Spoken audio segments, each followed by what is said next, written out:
What alimony is and what alimony is not in Utah, Part 4 of 4.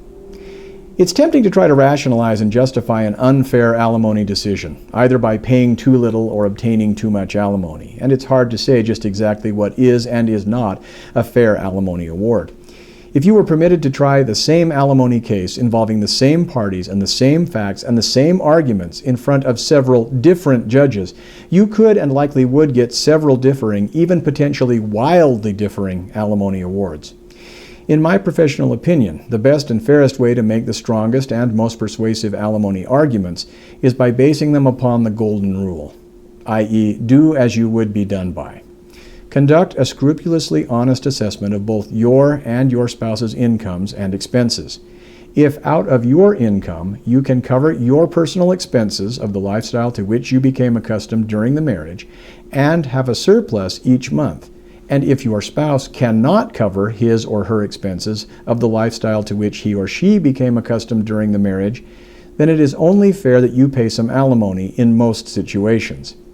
Even when you are confronted with the situation where two cannot live more cheaply apart than they could under the same roof together, and who can, alimony might still be awarded under what is known in Utah as the equalization of income analysis. Equalization of income, which is perhaps better described as equalization of poverty, is a trial court's remedy for those situations in which one party does not earn enough to cover his or her demonstrated needs, and the other party also does not have the ability to pay enough to cover those needs. See the 2010 Utah Court of Appeals case of Sellers versus Sellers. When this situation arises, the trial court must determine how to equitably allocate the burden of insufficient income that occurs when the resources that were sufficient to cover the expenses of a couple must now be stretched to accommodate the needs of two individuals living separately.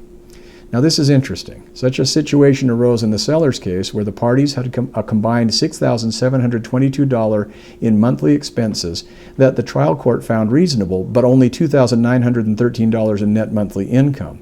The court attempted to equalize the parties' poverty by setting alimony at a rate whereby they would each be left with a shortfall of approximately $1,928 per month between them. This is not an unreasonable approach at a theoretical level. You can see generally the 2014 Utah Court of Appeals case of Hansen versus Hansen, noting that the trial court equalized the parties' standards of living by awarding alimony in a way that resulted in each party having an equal monthly shortfall.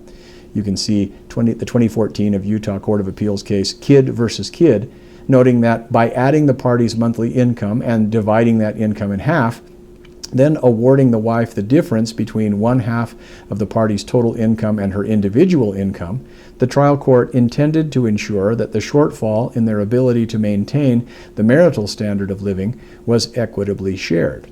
See Keys versus Keys, 351 P. 3rd, 907, Utah Court of Appeals, 2015.